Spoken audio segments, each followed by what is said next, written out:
ರಾಜಸ್ಥಾನದ ಗಂಗಾನಗರದ ಹಾಲ್ಗಿನ್ನೆಯ ಹೆಣ್ಣುಮಗಳ ಮೇಲೆ 30 ಜನ 5 ದಿನಗಳ ಕಾಲ ಸುಮಾರು 120 ಗಂಟೆಗಳ ಕಾಲ ಅತ್ಯಾಚಾರವನ್ನು ಎಸಗಿ ಆಕೆ ಸಾಯುವಂಗೆ ಮಾಡಿದಂತಹ ಸ್ಥಿತಿ ಇದೆಯಲ್ಲ, ಇದು ಬಹುತೇಕ ಮನೆ ಒಳಗಡೆ ಇರುವಂತಹ ಜನರಿಗೆ ಇದು ಭಯಾನಕವಾದಂಥದ್ದು ಅನಿಸ್ತಾ ಇದ್ರೆ ತಪ್ಪೇನಿಲ್ಲ. ಆದರೆ ಇದು ನಮ್ಮ ಭಾರತದ ಮಕ್ಕಳ ಸ್ಥಿತಿ.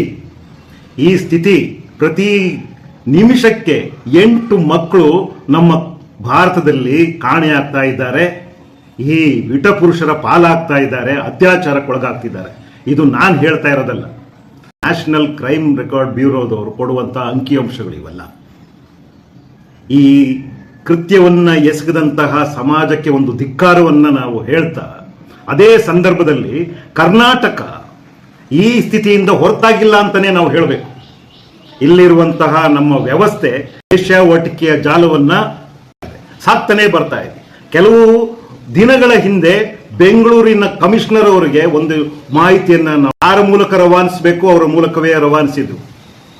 ಇಂಥಲ್ಲಿ ಒಂದು ಅಚ್ಚುಕಟ್ಟಾದಂಥ ಹೈಟೆಕ್ ವೇಶ್ಯಾವಾಟಿಕೆ ನಡೀತಾ ಇದೆ, ಹೆಣ್ಣು ಮಕ್ಕಳನ್ನ ತಗೊಂಬಂದು ಅಲ್ಲಿ ಇಟ್ಟು ವಿಟಪುರುಷರ ಪಾಲ್ ಮಾಡ್ತಾ ಇದ್ದಾರೆ ಅಂತ ಹೇಳೋದನ್ನ ಕೊಟ್ರೆ, ಬೆಂಗಳೂರಿನ ಕಮಿಷನರ್ ಅವರು ಸಾಹೇಬ್ರು ತಾನೆ, ಅವರು ಮತ್ತೊಬ್ಬ ಮರಿ ಸಾಹೇಬನ್ಗೆ ಹೇಳ್ತಾರೆ.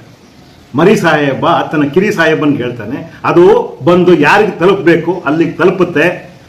ನೋಡ್ರಪ್ಪ ಸಾಹೇಬರು ಹೇಳ್ತಾ ಇದ್ದಾರೆ ರೈಡ್ ಆಗುತ್ತೆ ಅಂತೆ, ಮುಚ್ಕೊಳ್ಳಿ ಸ್ವಲ್ಪ ದಿವಸ. ಇದು ಕರ್ನಾಟಕದಲ್ಲಿ ಎಲ್ಲ ಕಡೆಯಲ್ಲಿ ಕಾಣ್ತಾ ಇರುವಂತಹ ಸನ್ನಿವೇಶ. ಯಾವುದೇ ಕಾರಣಕ್ಕೂ ವೇಶ್ಯಾವಾಟಿಕೆ ಜಾಲಗಳನ್ನು ಇವತ್ತು ನಾವು ತಲೆ ಕೆಡಿಸ್ಕೊಳ್ಳದೆ, ತಂತ್ರಗಳನ್ನ ಬಳಸದೆ ಕಾರ್ಯಾಚರಣೆಗೆ ಒಳಪಡಿಸಕ್ಕೆ ಆಗದೇ ಇರುವಂತಹ ಸ್ಥಿತಿಗೆ ನಮ್ಮ ಕರ್ನಾಟಕವೂ ಕೂಡ ಬಂದು ನಿಂತಿದೆ. ಇದನ್ನು ಬಹಳ ನೋವಿಂದ ಹೇಳ್ತಾ ಇದ್ದೇನೆ. ಅಲ್ಲಿ ಇಲ್ಲಿ ಎಲ್ಲೋ 4 ಜನ ದಕ್ಷವಾಗಿರುವಂಥ ಅಧಿಕಾರಿಗಳ ಕಡೆಯಿಂದ ಒಂದಿಷ್ಟು ಕಾರ್ಯಾಚರಣೆಗಳು ಘಟಿಸ್ತಾ ಇದ್ದಾವೆ, ನಡೀತಾ ಇದ್ದಾವೆ, ಒಂದಿಷ್ಟು ಹೆಣ್ಣು ಮಕ್ಕಳನ್ನು ರಕ್ಷಣೆಗೊಳಪಡಿಸ್ತಾ ಇರ್ಬೋದು. ಅದನ್ನು ಹೊರತುಪಡಿಸಿ ಇವತ್ತು ಭ್ರಷ್ಟ ಅಧಿಕಾರಿಗಳಿಗೆ ಕಮಾಯಿ ಬರ್ತಾ ಇರುವಂಥದ್ದೇ ಈ ರೀತಿಯಾದಂತಹ ಕಸಾಯಿಖಾನೆಗಳು. ಈ ರೀತಿಯಾದಂಥ ಹೆಣ್ಣು ಮಕ್ಕಳನ್ನು ತಕೊಂಡೋಗಿ ಹಸಿಯಾಗಿ ತಿನ್ನುವಂತಹ ಗ್ರಹಗಳಿದ್ದಾವಲ್ಲ, ಕಸಾಯಿಖಾನೆಗೂ ಕೂಡ ಚಿಕ್ಕದಾಗಿಲ್ಲ, ಹೊರತಾಗಿಲ್ಲ. ಒಂದು ರೀತಿಯಲ್ಲಿ ಕಸಾಯಿಖಾನೆಗಳು ಎಷ್ಟೋ ವಾಸಿ ಅನ್ನಿಸುತ್ತೆ. ಈ ನಮ್ಮ ತೀರ್ಕೊಂಡಿರುವಂಥ ಈ 13 ವರ್ಷದ ಹೆಣ್ಣು ಮಗಳಿದ್ದಾಳಲ್ಲ, ಅವಳ ಕಥೆಯನ್ನು ನೋಡಿದ್ರೆ ಪ್ರತಿಯೊಬ್ಬ ಪೋಷಕನ, ಪ್ರತಿಯೊಬ್ಬ ನಿಜವಾರ್ಥದಲ್ಲಿ ಪುರುಷ ಅಂದ್ಕೊಂಡವನು, ಸಂವೇದನಶೀಲ ನಾಗರಿಕ ಅಂದ್ಕೊಂಡವನ ರಕ್ತ ಕುದಿಯುತ್ತೆ, ರಕ್ತವನ್ನು ಹೀರ್ಬಿಡ್ಬೇಕು ಅನ್ಸುತ್ತೆ. ಈ 30 ಜನರ ಪೈಕಿಯಲ್ಲಿ ಆ ಮಗು ತೊದಲ್ತಾ ಹೇಳ್ತಾ ಇತ್ತಲ್ಲ, ಅದರೊಳಗಡೆ ನಮ್ಮನ್ನು ಕಾಯಬೇಕಾದವರ ಪೊಲೀಸರ ಪಾತ್ರವೂ ಇದೆ. ಈ 30 ಜನರಲ್ಲಿ ಆ ಪೊಲೀಸರು ಎಲ್ಲಿದ್ದಾರೆ ಅಂತ ಹೇಳೋದನ್ನ ನಾನು ಹುಡುಕ್ತಾ ಇದ್ರೆ ಅಲ್ಲೆಲ್ಲೂ ಅವರು ಕಾಣಿಸ್ಕೊಳ್ಳೋದಿಲ್ಲ. ಇವರೆಲ್ಲರೂ ಕೂಡ ಸೇರ್ಕೊಂಡು ಈ ಹೋಟೆಲ್ಗಳಿಗೆ ಭದ್ರತೆಯನ್ನು ಒದಗಿಸ್ತಾ ಇರ್ತಾರೆ. ರೈಡ್ ಆಗೋ ಸಂದರ್ಭದಲ್ಲಿ ಅವ್ರಿಗೆ ಟಿಪ್ ಆಫ್ ಮಾಡ್ತಾರೆ, ಅವ್ರಿಗೆ ಇನ್ಫಾರ್ಮೇಶನ್ ಕೊಟ್ಟು ಏನು ಇಲ್ಲ ಅನಿಸ್ಬಿಡುವಂಥದ್ದು ಮಾಡ್ತಾರೆ. ಅಂತಹ ಸಂದರ್ಭ, ಅಂತಹ ಗಂಟೆಗಳಲ್ಲೇ ಈ ಮಗು ಆ ಒಂದು ರೂಮಿನಲ್ಲಿ ನಲಗಿ ಹೋಗ್ತಾ ಇರುವಂಥದ್ದು. ನಮ್ಮ ಮೈಸೂರಿನ ಕಮಿಷನರ್ ಅವರಿಗೆ ನಾವು ಹಲವು ಬಾರಿ ಈ ಇನ್ಫಾರ್ಮೇಶನ್ಸ್, ಈ ಅಹವಾಲುಗಳನ್ನ ಕೊಡ್ತಾ ಬರ್ತಾ ಇದ್ದೇವೆ. ಎಲ್ಲಿಗೆ ಹೋಗಿ ನಿಲ್ತಾ ಇದೆ ನಮ್ಮ ಮೈಸೂರು?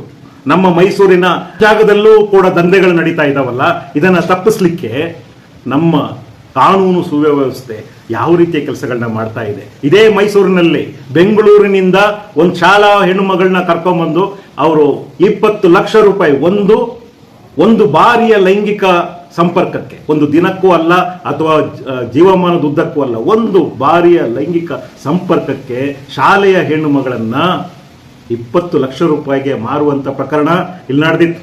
ಆಕೆಯನ್ನು ನಾವು ಬಚಾವು ಮಾಡಲಿಲ್ಲ ಅಂದಿದ್ರೆ ಆಕೆಯ ಸ್ಥಿತಿಯೂ ಕೂಡ ಘನಘೋರವಾದಂತಹ ಈ ರಾಜಸ್ಥಾನದ ಹೆಣ್ಣು ಮಗಳ ಸ್ಥಿತಿಯಾಗಿಯೇ ಆಗಿರ್ತಿತ್ತು. ಎಲ್ಲ ಮುಗಿದ ಮೇಲೆ ಕೊನೆಗೆ ಬಂದು ಲಾಠಿ ಪ್ರಹಾರಗಳನ್ನು ನಡೆಸೋದಲ್ಲ. ಯಾರು ಆರೋಪಿಗಳಿದ್ದಾರೆ ಅವರಿಗೆ ಲಾಠಿ ಪ್ರಹಾರಗಳನ್ನು ನಡೆಸಿದ ತಕ್ಷಣ ನಾವು ಪ್ರಾಮಾಣಿಕರಂತ ಅನಿಸ್ಕೊಳ್ಳೋದು ಇಲ್ಲ, ದಕ್ಷರಂತನೂ ಅನಿಸ್ಕೊಳ್ಳೋದು ಇಲ್ಲ, ಅಥವಾ ನಮ್ಮ ಪಾತ್ರ ಆ ಪ್ರಕರಣದಲ್ಲಿ ಇಲ್ಲ ಅಂತಲ್ಲ. ನಾವು ಮಾಡಲಿಕ್ಕೆ ಆಗದೇ ಇರುವಂತ, ನಾವು ನಿಭಾಯಿಸದೆ ಹೋದ ಕರ್ತವ್ಯದ ಕಾರಣದಿಂದಾಗಿ, ನಮ್ಮ ಲಜ್ಜೆ ಕೆಟ್ಟಂತ ಜೀವನ ಪ್ರಕಾರಗಳಿಂದಾಗಿ ಈ ಮಕ್ಕಳು ನಲಗಿ ಹೋಗ್ತಾ ಇರುವಂತದ್ದನ್ನ ನಾವು ನೋಡಬೇಕು. ಇದೇ ಕರ್ನಾಟಕದಲ್ಲಿ ನಮ್ಮನ್ನು ಕಾಯಬೇಕಾದಂತಹ ಒಬ್ಬ ಇನ್ಸ್ಪೆಕ್ಟರ್ 16 ವರ್ಷದ ಹೆಣ್ಣು ಮಗಳನ್ನ ಕರ್ಕೊಂಡು ಹೋಗಿ ರೇಪ್ ಮಾಡಿದಂಥ ಸ್ಥಿತಿ ಇವತ್ತಿಗೂ ಈಗ ಬಂದಿದೆ. ಪ್ರತಿನಿತ್ಯ ಈ ರೀತಿಯ ಮಕ್ಕಳನ್ನ ಕರ್ಕೊಂಡು ಬಂದು ಲಾಡ್ಜಲ್ಲಿ ಕರ್ಕೊಂಡು ಹೋಗುವಂಥದ್ದು ನಡೀತಾ ಇದೆ. ಇದೇ ಮೈಸೂರಿನಲ್ಲಿ ಶಾಲೆಯಲ್ಲಿ ಇರಬೇಕಾದಂಥ ಮಕ್ಕಳು ಲಾಡ್ಜಲ್ಲಿ ಇದ್ದಂಥದ್ದನ್ನ ನಾವು ಇವತ್ತು ಕಾನೂನು ಸುವ್ಯವಸ್ಥೆ ಗಮನಕ್ಕೆ ತಂದಿದ್ದೇವೆ. ಆ ಮಗು ಅದರಲ್ಲಿದ್ದಂಥ ಒಂದು ಮಗುವನ್ನ ಎತ್ತುಕೊಟ್ಟದ್ದು ಕೂಡ ಆಯಿತು ಈ ಊರಿಗೆ. ಅದೇ ರೀತಿಯಾಗಿ ಶಾಲೆಗೆ ಹೋಗಬೇಕಾದಂತಹ ಬೇರೆ ಯಾವುದೋ ಹೆಣ್ಣುಮಕ್ಕಳು ಕೂಡ ಮೈಸೂರಿನಲ್ಲಿ ಗರ್ಭಿಣಿಯಾಗಿರುವಂಥದ್ದು ಹಸಿಯಾಗಿ ಇನ್ನೂ FIR ಆಗದೇ ಇರುವಂಥ ಸ್ಥಿತಿಯಲ್ಲಿದೆ. ಈ ವ್ಯವಸ್ಥೆಯನ್ನ ಕಾನೂನು ಸುವ್ಯವಸ್ಥೆಯ ಗಮನಕ್ಕೆ CWC ಅವರ ಮೂಲಕ ಕೊಟ್ಟು ಇವಾಗ ನಾವು ವಾರಗಳಾದವು ಈ ಕಾಯ್ತಾ ಕೂತಿದ್ದೀವಿ. ಶಾಲೆ ಎಂಬುದು ಮಕ್ಕಳಿಗೆ ಇವತ್ತು ಸುರಕ್ಷಿತವಲ್ಲ ಅಂತ ಹೇಳುವಂಥ ಸ್ಥಿತಿಗೆ ಬಂದು ನಿಲ್ಲುವಂಥದ್ದು ಇದೆಯಲ್ಲ, ಇದು ನಿಜಕ್ಕೂ ಕೂಡ ಆತಂಕಕಾರಿಯಾದಂತಹ ಒಂದು ಬೆಳವಣಿಗೆ. ಶಾಲೆಯಿಂದ ಮಕ್ಕಳನ್ನು ಬಿಡಿಸುವಂಥ ಮಟ್ಟಿಗೆ ಪೋಷಕರು ಹೋಗೋದಿದೆಯಲ್ಲ, ಇದಕ್ಕಿಂತನೂ ಅನಾಗರಿಕವಾದಂಥ ಸ್ಥಿತಿ ನಮಗೆ ಬರೋದಿಲ್ಲ. ಮಕ್ಕಳು ಶಾಲೆಯಲ್ಲಿ ಇರಬೇಕಾಗಿತ್ತು, ಲಾಡ್ಜ್ಗಳಿಗೆ ಹೋಗುವಂಥ ಸ್ಥಿತಿ ಬಂದಿದೆ. ಮೈಸೂರಿನ ಒಂದು ಶಾಲೆಯಲ್ಲಿ ಶಾಲಾ ಸಿಬ್ಬಂದಿಗಳ ಸಮ್ಮುಖದಲ್ಲಿ ಶಾಲೆಯಲ್ಲಿದ್ದಂತಹ ಹೆಣ್ಣು ಮಕ್ಕಳನ್ನು ಗಾಂಜಾ ಸೇವಿಸುವಂಥ ಹುಡುಗರಿಗೆ ಜೊತೆ ಮಾಡಿ ಕಳಿಸುವಂಥದ್ದು ಇದೆಯಲ್ಲ, ಇದಕ್ಕೆ ನಾವು ಏನು ಅಂತ ಕರಿತೀವಿ? ಇದಕ್ಕೆ ಪಿಂಪಿಂಗ್ ಅಂತ ಅಂತೀವ ಅಥವಾ ಮಕ್ಕಳನ್ನ ಮಾರಾಟ ಮಾಡ್ಕೊಂಡು ಜೀವನ ಮಾಡುವಂಥದ್ದು ಹೇಳ್ತೀವಿ? ಇವರಿಗೆ ಮೇಸ್ಟ್ರುಗಳು ಅಂತ ಹೇಳಕ್ಕೆ ಬರುತ್ತಾ? ನಾನು ಯಾವುದೇ ರೀತಿಯಾದಂತಹ ಎಕ್ಸಾಗ್ರೇಷನ್ಸ್ ಇಲ್ಲದೆ ಈ ವಿಚಾರಗಳನ್ನು ಹೇಳ್ತಾ ಬರ್ತಾ ಇದ್ದೇನೆ. ಇದೇ ಮೈಸೂರು